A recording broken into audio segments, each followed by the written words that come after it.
Hi again, everyone. I think we're going to get started. Thanks again for joining us. This is part of our WeRobotics webinar series that has been going on for almost 2 years now.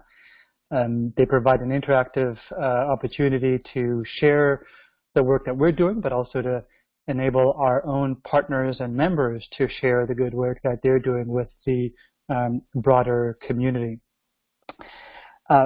Before I jump into the main part of the presentation, feel free to also reach out on social media, on Twitter, Facebook, as well as our Google group. If you have any follow-up questions or comments, feel free to use the WeRobotics hashtag as well, not only today, of course, but in the weeks and months in the future to remain engaged and get in touch with us and share the work that you're doing yourselves. And as I mentioned, this webinar series is not about just WeRobotics presenting, but it is available to the entire community for all of you who are joining us now and those who will be watching the video recording of this presentation later. This is an open invitation to get in touch and use this platform to engage other members and to share the good work that you are doing in your areas.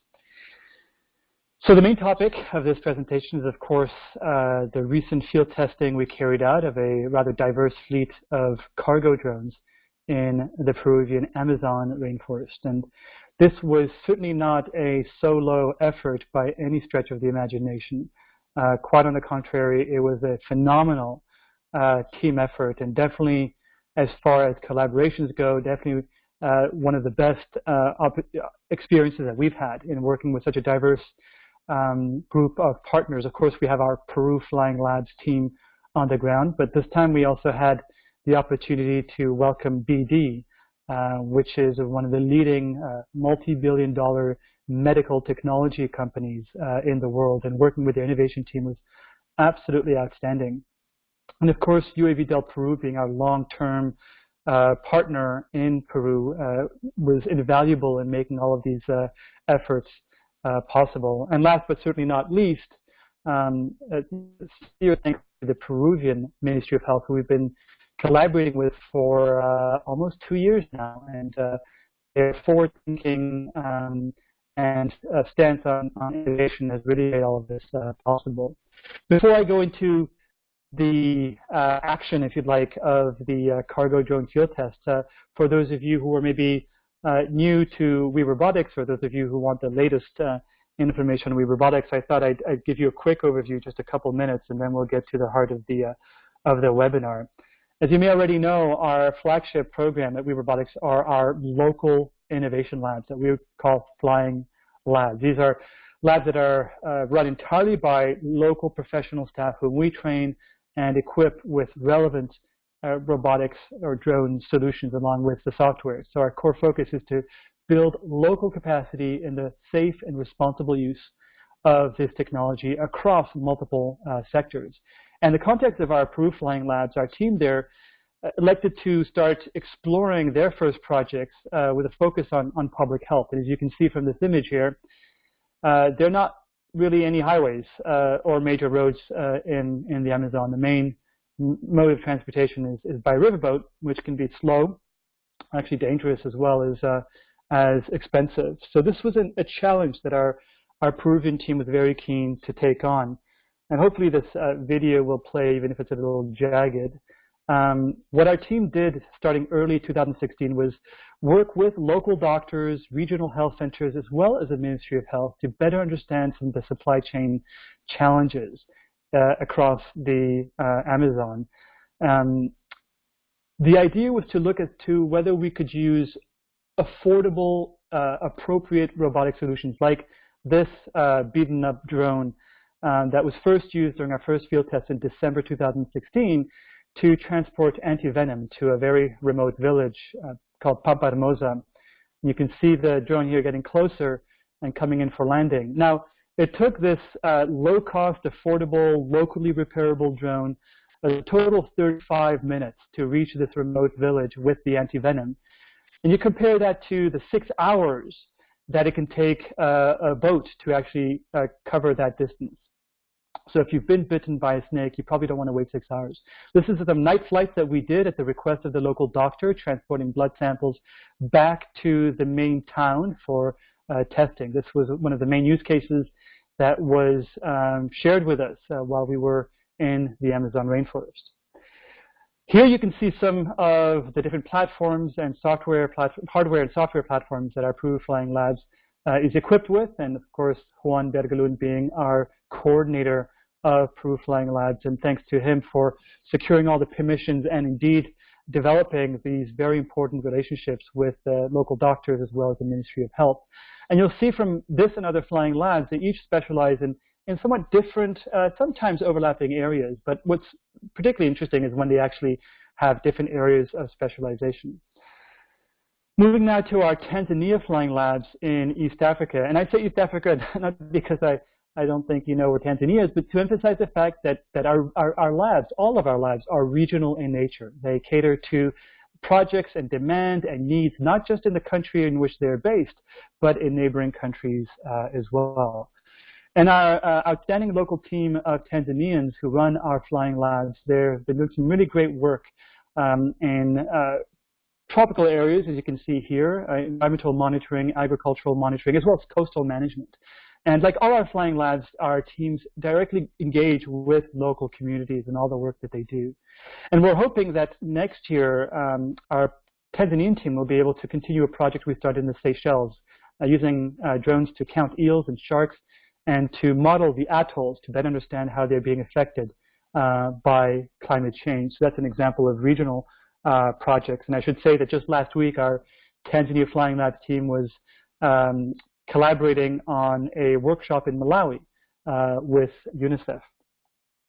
Again, here you'll see some overlapping technologies, but also different, and that's because all our flying labs are equipped with technologies that are relevant to the challenges that they've decided to address.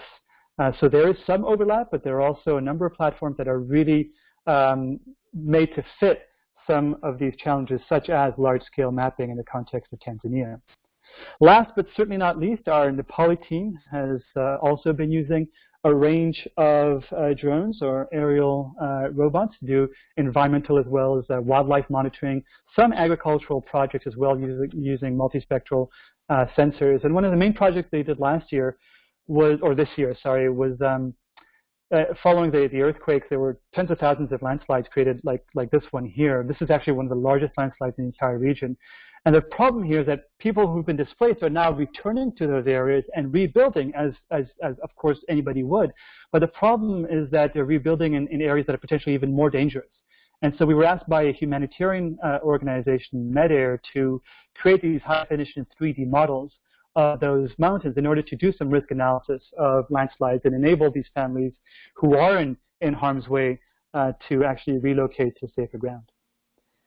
Here again, a number of different platforms and sensors and specializations from Nepal Flying Labs that is being coordinated by our colleague Uttam. So we have 3 flying labs, but we're excited to share with you that we have 3 additional flying labs that are coming online in the next year. In fact, we have just made public yesterday the launch of our flying labs in the South Pacific with our first hub in Fiji, and we'll be launching Panama Flying Labs and Senegal Flying Labs in the coming months as well. And just to show you the different regional strategies we have here, you can always learn more by visiting our website or getting directly in touch. And now for the main focus of this presentation is really a follow-up to some of the videos I just showed you with respect to the work that Peru Flying Labs has been doing. We've decided, based on the result of these initial field tests and the very compelling public health needs, that what we needed to do was more than just a couple days of field testing. So the purpose here was really to better understand what opportunities and limitations the more affordable line of drones could offer for the purposes of cargo delivery. And as you may have noticed from the videos, the types of drones we're using are mapping drones, and we're looking to simply repurpose them and optimize them for cargo delivery, as this would very much keep significant costs down. And in particular, with respect to the limitations, we're keen to better understand the failure points of these more affordable platforms and what kinds of failure rates we would have to deal with and manage. And finally, it's not only about the technology. In fact, technology tends to be the smaller element of the pie in terms of where the time goes in these kinds of projects. It's really looking at streamlining the workflows around carrying out cargo drone deliveries in a way that is that are safe and effective. And then finally, of course, if we want to do this long term, we have to already start discussing with different stakeholders and experts what the possible business models for the context of the Amazon rainforest might be.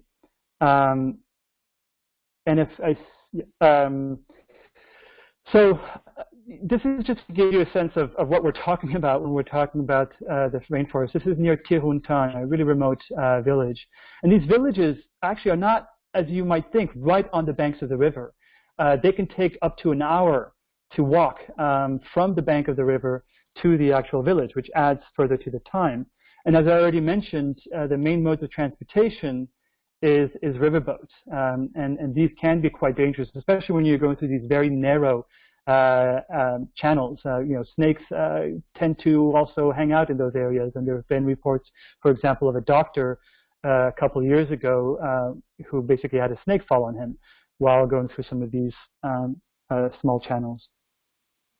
Now, why are we there? As we've documented over the past almost year and a half, 2 years now, there are frequent stockouts of various types of essential medicines, not only anti-venom, and that requires people to then travel for many, many hours on these riverboats. And having used these riverboats myself, I can tell you firsthand that they are not. The Amazon rainforest, depending on which time of the year you're there, is obviously a very, very hot and humid place. And so you can imagine if you're already sick and you're out, on a boat without any cover from the sun, that takes a real toll on the body. We've also identified, together with our BD partners, regular need for rapid testing of blood samples, in particular also having to do with HIV testing. And then finally, there's an ongoing need for diagnostic testing and providing the supplies, the actual technology to carry out these diagnostic tests to these remote areas in order to decentralize and therefore accelerate the testing of various patient samples. So this should give you a very good overview of where we operated in the Peruvian Amazon rainforest. When we did this in December of last year, we were based out of Cuntamana. And the video footage you saw with that drone that took 35 minutes to carry the anti-venom was basically headed to Pampa Hermosa, which was basically 40 kilometers by air, but would take up to 6 hours by boat, as labeled here. Then in February of this year, our Peruvian Flying Labs team did some field tests between Cuntamana and Tiruntan. Basically a journey that takes about 6 hours with a fast boat, so therefore more expensive, which not everybody in the region is able to afford. But as we saw in February, a drone can carry between 500 grams and I would say 800 grams, just to be conservative, of payloads between Cuntamana and Tiruntan within about 70 minutes compared to 1 hour. And as we were most recently there in June of this year, we learned that patients who are living in Tiruntan or nearby have to travel all the way to Cuntamana for HIV testing to get their blood tested. Once they get blood samples taken in Cuntamana, those samples have to be flown to Pucallpa. Pucallpa is the main Peruvian regional hub of the Amazon rainforest. It is the last main city on the frontiers of the rainforest, with an international airport and a lot of infrastructure. Once those samples get flown to Pucallpa, they get aggregated with other specimen, and then they get flown to a centralized facility in Lima. And what we found out, or rather what our BD partners found out in consulting with doctors, is that once those samples eventually get to the centralized testing facility in Lima, they're often no longer valid. They're basically out of date. So it can end up taking months to get results. In contrast, as our team did in February, they were able to fly drones between Tiruntan and Pucallpa, a 4-hour stretch by, again, a fast boat, but a 40-minute flight for a drone. What we added in June of this year was also deliveries to Masisea, to the local clinic there as well. And we also added this rather long distance, 125-kilometer flight between Pucallpa and Contamana, given that they are important hubs in the public health system of the region. Now, there's an asterisk here because this was a gas-powered cargo drone that actually took off from a proper runway at both locations in Pucallpa and Contamana, but was able to carry several kilos worth of cargo back and forth between those two locations. But our main focus for June was to really do more than just a few flights. We aimed to do about 50 flights, and we focused our efforts between Pucallpa and Tiruntan, and Pucallpa and Masisea. Oh, I should say, when the BD partners were in Contamana, they met a woman that had just arrived at the hospital there who had suffered a number of complications during childbirth, and she had to travel 5 hours, 3 hours by foot, and 2 hours by boat after suffering postpartum hemorrhaging to actually get to the local hospital in Contamana, because the clinic in the community that she was from simply did not have the medicines needed to actually treat her. And this is, again, a very clear, for me, cut example of where drones could really alleviate some of the problems and indeed the suffering that happens when medical supplies are not available. This is just our base of operations. We created the flight maps for all our flights. This is Pucallpa. In the middle there is the international airport, and we operated in the areas around that. The football fields are soccer logos here, simply the different football fields where we tried some flights to take off and landing. We tried multiple ones during the 2 weeks. And I should say that one of the most challenging and time-consuming points of this was actually finding appropriate takeoff and landing sites, because for the most part, we were using fixed-wing drones, not VTOL, although we did field test a VTOL aircraft that I'll show you towards the end of the 2-week period. We based our operations in Pucallpa. This basically became our drone port at the edge of the Amazon rainforest. Was reliable access to electricity, as well as 3G and Wi-Fi, gave us really the ideal workspace we needed to assemble and field test these drones, and to also obviously plan on a daily basis in the morning and then a debrief in the evening on the ongoing operations throughout that period. We also brought a 3D printer, which turned out to be one of the best ideas we had, because we were able to print a number of spare parts on site without any delay.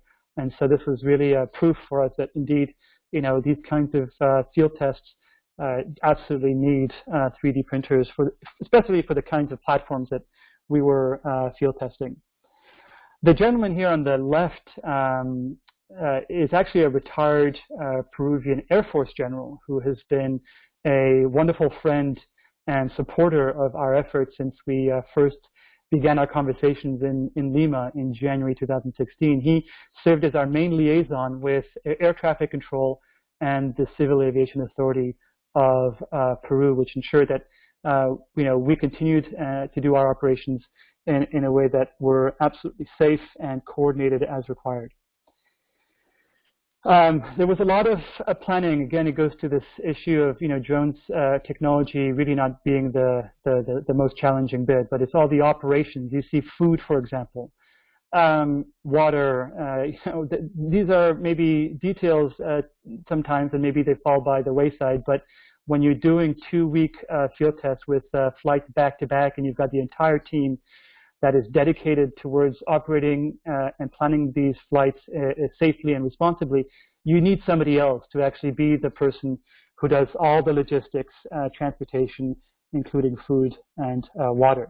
And that just to drive home the point here, whether it's for mapping platforms or mapping projects with drones or if it's cargo, at this point in time, the vast majority of time in these operations always go in the preparedness, the planning, as well as post-flight documentation and so on. And what we wanted to do with this experience is better understand how to streamline these workflows and different processes, the standard operating procedures, in order to shrink that pie as much as possible.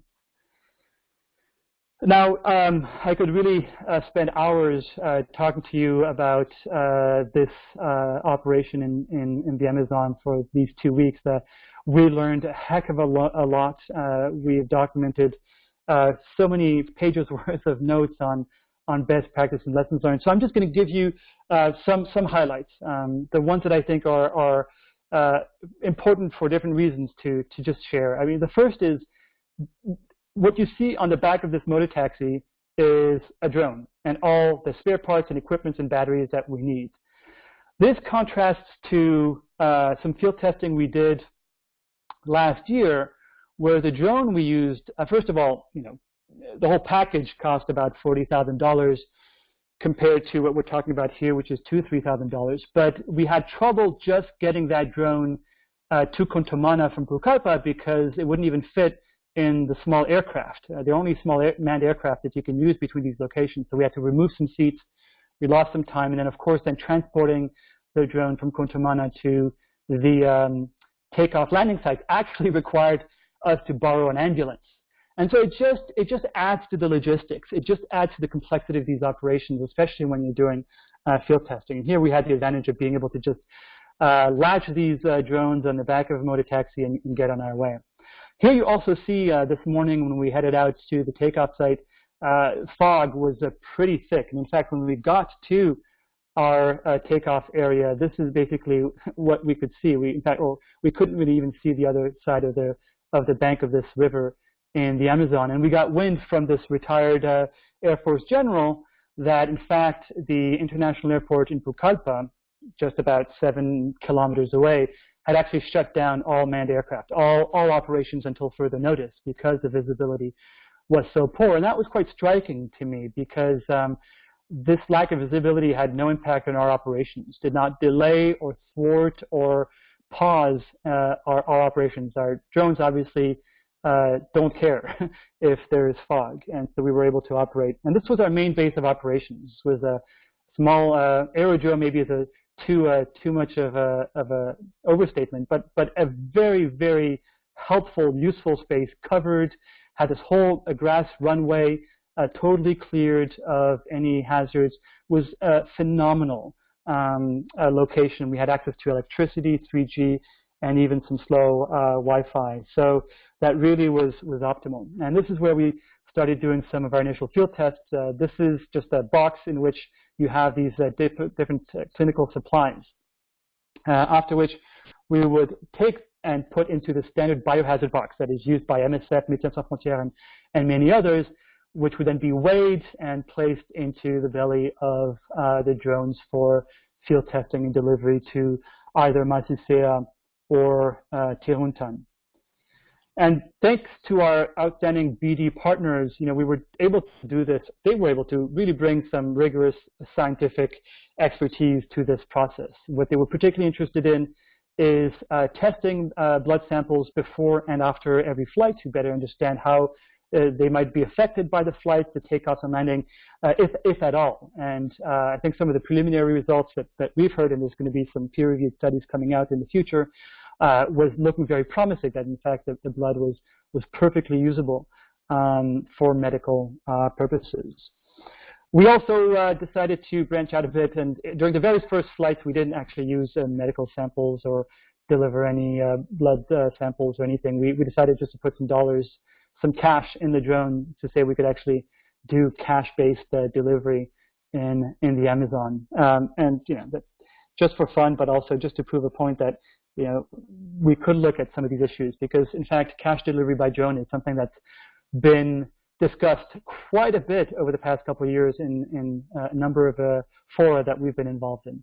In any event, here's our BD team logging every single flight, every single cargo, weight, volume, size, you name it. And here's just an excerpt from our standard mission logging sheets that were filled out before and after every flight as well. So this is the process part of it. This is looking to better understand how we can streamline our operations and ensure that they remain as safe as possible throughout.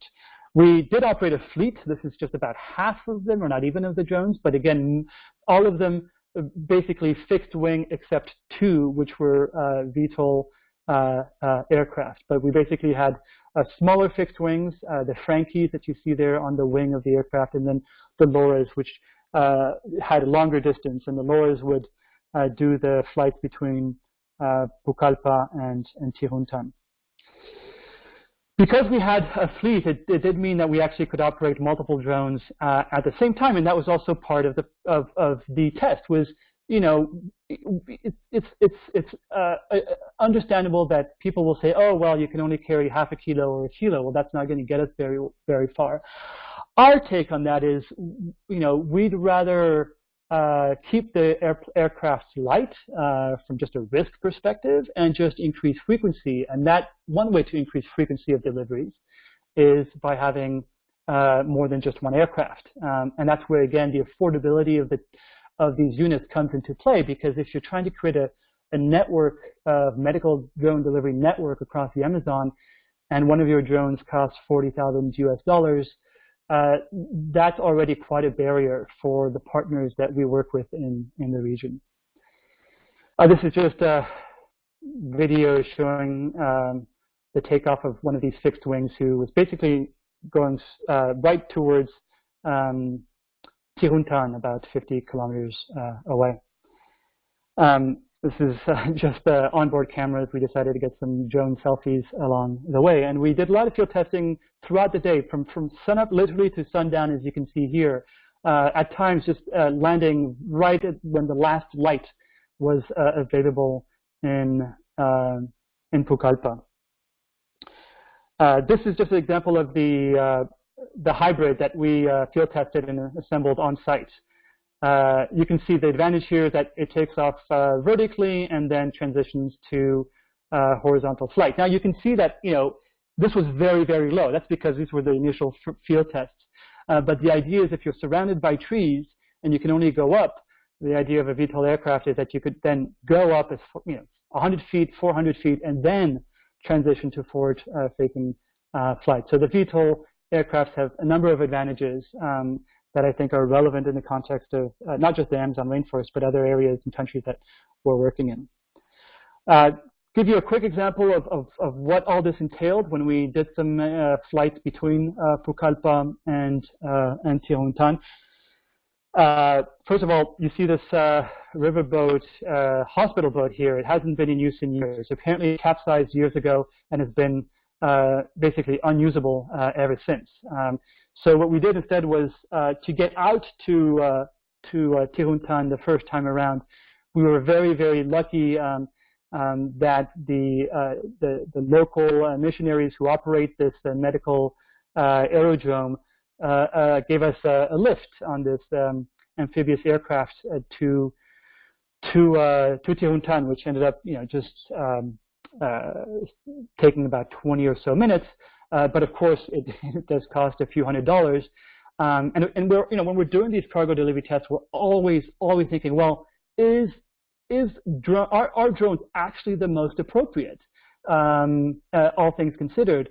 And in this case, we think that due to not only cost, but the fact that this is the only amphibious aircraft in the entire region, and the reason I said we were lucky is because it just happened to be in Pucallpa when we wanted to head out to Tiruntan. It is always doing the rounds and so on, especially for emergency medical evacuation. That is its priority function. So in any event, we made our way to Tiruntan after going down landing on the main river and sailing down this channel with all the equipment we needed. And the reason I'm showing you this video is, again, to drive home the point. The village is not actually right here. This is pretty much as far as you can go with a boat or an amphibious aircraft. Then, in this case, it's about a 30 to 40 walk on foot to actually get to the village of Tiruntan. This is our aircraft that's just arriving from Pucallpa to Tiruntan, landing in this area that we designated as our landing strip. This is our colleague Oriol, who's just picked up the aircraft that's landed and bringing it to the main football field where we would be taking off again from. And here you see him taking out the cargo from the belly of the aircraft. You see the different supplies that were in there. We inspected the supplies, and everything was in order. No issues, no impact on the actual cargo that you see here that made its way to Tiruntan.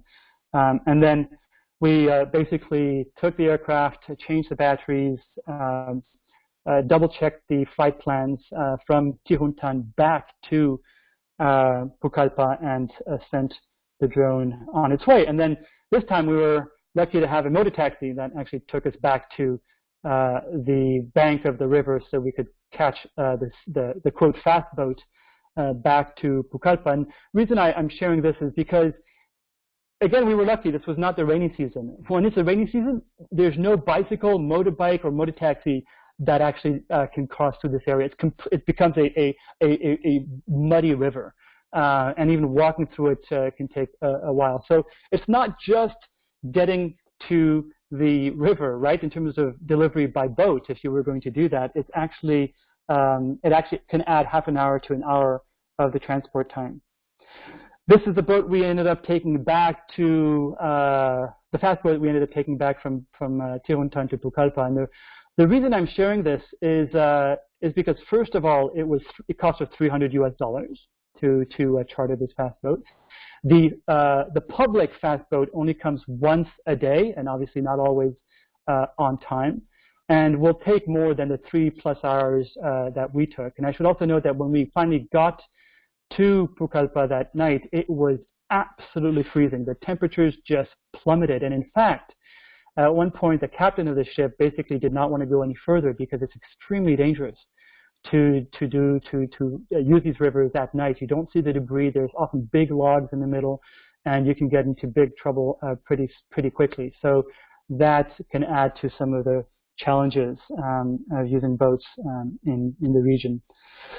So in terms of our results, of course, our report, our detailed report, which is the first transparent, detailed report of its kind, has documented everything that we learned, everything that worked, and everything that did not work. But in total, we had 44 flights logged, and the reason why that's important is because several flights were not logged because people just frankly were,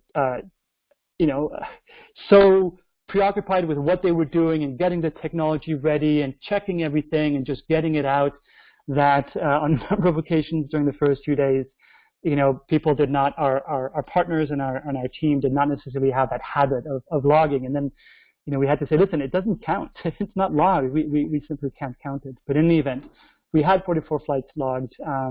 We transported, thanks to BD and our clinic partners and doctor partners, diagnostic tests as well as medicines and blood samples. There were 3 technical failures that were experienced during the first 2-3 days that we've documented in detail in the report, and I can go into certainly into more information, to more discussion on that, because frankly, of course we were not aiming to fail, but the point of this, as you remember from the purpose, was to better understand some of the opportunities and limitations of using affordable technologies. And the take-home here was not that affordable technologies are not reliable, is that they require a stricter, what's called preventive maintenance strategies.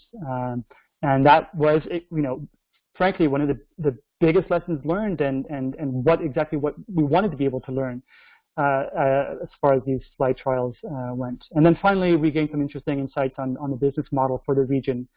And we are very much keen and planning to return to Pucallpa with our partners and potentially another UN partner, still to be decided, in 2018 in order to do 90 days worth of actual deliveries, not testing, not pilots, but we have identified the most important use cases, the most important flight routes, the most important cargoes to transport, and we are honing in on the business model that can make this actually sustainable over the long term. But what we want to do with the 3-month trial is to have then an independent evaluation by public health experts of the actual impact, if any, on the overall public health system in the region. And I say if any, not in a cheeky kind of way, but I'm being completely honest. It remains to be seen what the cost-benefit analysis actually is of using cargo drones for public health purposes in the Amazon rainforest. In closing, I thought I'd just share a couple minutes before turning to questions. Give you a teaser of the work we're doing in the Dominican Republic. I was just there in October to do a pre-ops scoping mission in the very mountainous regions of the Dominican Republic. This is a project led by Emprende out of the Cybernetic Park based in Santo Domingo, in partnership with regional, local hospitals, clinics, and supported by IADB. And I should note, not only do we thank IADB for their support on these field tests, but also they are our funder for Panama Flying Labs that is going to be launched in coming months. Just to say, the main base of operations for the field tests we're going to be carrying out in December, so literally just a few weeks away, is going to be San Juan. And the two areas of interest in terms of deliveries between hospitals and clinics will be in these two, as you can see here from the side image, mountainous regions. There are some very isolated clinics, and they are often dealing with stockouts as well as a result. This is just footage on the roof of one of these clinics, because the field test will basically use the roofs of the clinics and the hospitals as the takeoff and landing sites, and that has many advantages. So we were inspecting the roofs in the space and looking for potential hazards nearby and any kind of interference as far as cell phone towers or other kinds of issues. In closing, this is, we tried to reach one of the clinics to inspect because we thought maybe we would deliver to that clinic, and our car could not get past, obviously, to inspect, so we weren't able to go to the clinic. And this is actually not rainy season right now in the Dominican Republic. So you can imagine that when the rains do hit and the flash floods do hit, there's nobody that's passing, and the clinic in effect becomes disconnected from any supply chain. So that's something that we looked at, but my thought here, especially coming from the experience from Panama, I couldn't help but say, well, why don't they just fix the bloody bridge, right? Let's just fix the bloody road. Roads are a public good. Just put the money into the roads, not into the drones. And I don't think I've gotten a satisfactory response. And so what I have suggested to our partners is that we actually, speak with governments. Obviously, we don't have much influence ourselves with WeRobotics, but speak with the Ministry of Transportation and see what might be possible in terms of just fixing the bloody bridge. Because once it's done, I don't think it's as much as a compelling use case. But of course, if the roads and the bridges don't get fixed as they should, and our local partners are not sure they will get fixed anytime soon, and the floods do hit, then yes, you have a use case here for drone cargo delivery. But right now, I think we're going to actually leave that particular flight route aside, and we've decided to go with a different area of interest that you saw earlier, the northern area of interest. That's far more difficult, far more problematic to reach these different clinics in the high altitude mountainous areas. So we'll keep you posted on how these go. Of course, we'll have a webinar on the cargo drone field test in the Dominican Republic in order to debrief with everyone, so stay tuned. This will happen most likely in Q1 of 2018. So thank you everyone for joining. It's great to see this turn out. If you have any questions, you have two options. You can either add your questions to the chat box that's available through this interface, or speak up, use the microphone, and let us know your name, your affiliation, and what your question is. Thank you. If you're trying to speak, you'll need to unmute yourself. Ah, yes, thank you. There's an unmute button right there at the top that you'll want to use. I have a question from Andrew. I think by the report, this means the Dominican Republic report. That will depend really entirely on our partners. You know, we're ready to publish our report on Peru in August, so just a couple months after. But you know, we work with a number of different partners, and it's really key to have everybody's input and make sure that that the opinions and conclusions that we reflect are actually those of the consortium. So that can slow things down a little bit. But what we might try to do, if the report goes through a similar long process of editing, is maybe have an initial webinar presentation earlier before the report, and then having a more detailed one following the report. So we'll keep you posted. The best way to stay in touch with us on these issues is via our Google group and our social media accounts. Thanks, Andrew. Any other questions? And you know, please don't be shy in asking the hard questions. Honestly, we don't have all the answers, and one of the reasons we like doing these, appreciate doing these webinar series, is because we need all the help we can get. So please feel free to also provide advice.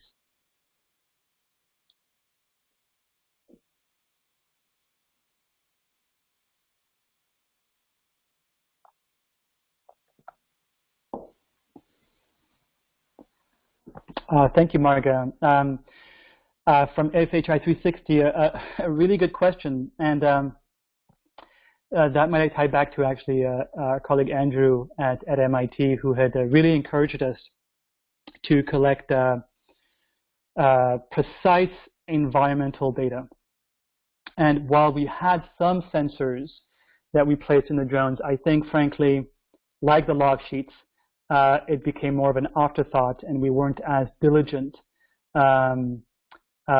as we should have been in making sure that we had the right sensors on each aircraft to collect temperature, humidity, and so on. This is a point that Andrew really emphasized to us is really important, is to understand the performance of these aircraft in the context of the actual environment, weather-related factors between these various points. Because we were flying beyond visual line of sight, the weather in these different takeoff and landing sites could be somewhat different, and the weather in between, obviously, to better understand turbulence and other factors. And I think that's one of my main regrets, is not using all the sensors we really should have used, and not just the environmental sensors, but others as well, and also being better and more diligent about logging the flights. So, you know, you live and learn, and I think this was a good lesson for us, and is certainly now at the forefront of our minds as we prepare for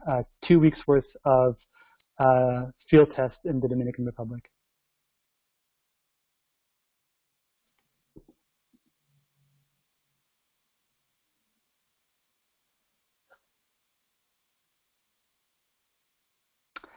Thank you very much, Marga. I appreciate it. You know, this is something that we are proud about. We haven't come across any other report that is transparent and this detailed. And maybe that's because we get away with the fact that we are an NGO. So we're not a drone company that obviously has to remain competitive and have to have positive publicity in terms of their drone or their sales fall and so on. And so I think we do have the luxury, and I think the responsibility to therefore take advantage of our position in this space and share as much, not as much, share everything that we're learning, both, you know, the good, the bad, and the ugly. We have a question from Brett here. Thank you, Brett. What protocols slash hardware solutions do you have in place for tracking a UAV that might run into trouble and crash? That's a fantastic question and actually goes to the heart of some of the biggest problems we had. And again, due to miscommunication and perhaps insufficient training on our end with respect to our local partners who, don't get me wrong, are the most dedicated, hardworking partners that we've ever worked with. I mean, their passion and commitment is just such a treat for us. And I think as a result of some shortcomings that obviously have since been rectified, and what were rectified just within the first few days of the field test, is a GPS tracker should have been placed as part of our standard operating procedures in every single aircraft. And due to some bad luck, if you'd like, the one aircraft that went missing was the one aircraft that did not have the blasted GPS tracker on. So needless to say, we got burnt by this, and or maybe the right word is we burnt ourselves, because we were particularly upset that we had screwed that one up, and it was simply not not okay at all in any way, shape, or form. That this kind of rookie mistake was made during the field test when we were so or thought we were so prepared. So that was I think for me the biggest problem and the biggest regret, the biggest failure of the entire operation. So, of course, now if you ask about what we're going to do about it and have done about it since then, what we're going to be doing in the DR is you can damn well bet that every bloody drone is going to have a tracker. We're also going to have spotters. Now, we have the luxury of having spotters in DR because that's just, I mean, those areas you saw in the Amazon rainforest, they're just impenetrable. You can't have somebody in the middle there just looking for the aircraft. But in the DR, we'll have the ability of working with students from the local university who will help us out not just on the engineering, the operations, but also be spotting the aircraft along the way between the clinics and the hospitals. We will have the GPS trackers on board, and we have developed what we call retrieval protocols. What are safety and retrieval protocols that we have actually are sharing with our partners IEDB and Emprende this week. Basically, standard operating procedures on how to carry out a rapid response to a potential, as some airlines call it, unscheduled landing of our aircraft. So I think we learned the hard way, and it will always be I think a point against us with this lost aircraft in the Amazon. But I think we've gotten a big kick in the backside as a result, and are going to basically double our efforts on that front.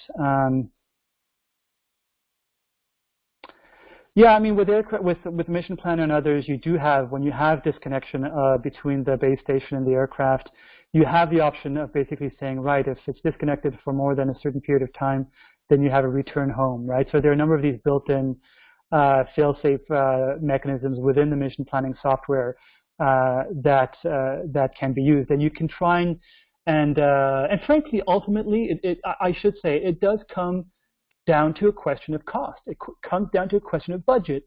If we had the budget, or should I say, if our partners, local and national partners, had the budget to buy the kind of antenna and amplifiers in order to get live telemetry data across a 50-kilometer radius, yeah, sure, we could have absolutely done it.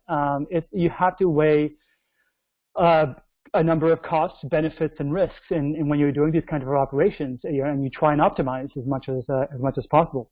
Now, with the DR, what we're going to have is that GPS tracker that we're going to be able to ping far more frequently than we did in Peru and on the flights there, just because we want to make sure that this does not happen ever again. Now, part of our standard operating procedures around this, both in Peru and now being applied to the DR, is that every aircraft is very clearly labeled.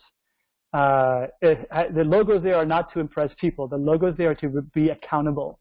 If a villager eventually finds our drone, they can go to the police station and say, what the heck is this, right? And our logo is going to be on there, and we're going to have to answer for that.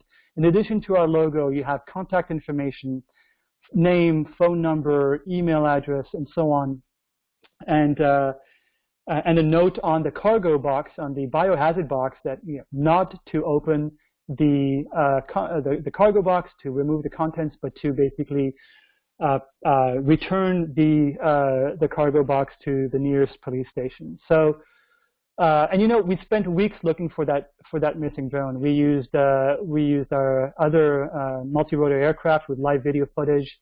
Our local partner put out a financial reward to find the drone and so on. So at this point, it is in the middle of nowhere. That doesn't make it any better for us, though, because it's just something that's going to be really disappointing me for many years to come. But anyway, Felipe, thanks. Can you tell us what GPS trackers you used? Honestly, I'm not the techie on the group. I'm not the engineer. It might be in the report, or actually, it really should be in the report. So if it isn't there, please get in touch with me, Patrick at WeRobotics.org, and I'll get our CTO to provide you with the actual model. I think we may have actually used a couple different models, if I remember correctly. Marga, how push button are the devices you used? Yeah. Can health workers be easily trained to operate them? Great question, and that's exactly where we're headed to for both Peru and the DR, is basically simplifying the use of this technology and the maintenance of this technology. Now, there's something having field tests and regular operations are two very different worlds, right? Because in terms of long-term operations, what we do is have all the aircraft and all the flight routes pre-programmed, so that our local partners need not actually do the flight planning. We will train them, don't get me wrong. We will always train local partners in having one or two points of contact who become well-versed in mission planning, in hardware inspections in terms of checklists and so on. But ultimately, the goal here is to be like a boomerang. You just take it and throw it, and then it comes back, right? So that's what we're headed towards, and that's just, well, I shouldn't say just, but that's a question about software more than hardware. It's developing the appropriate software, the apps that can work on tablets or smartphones that can really reduce it to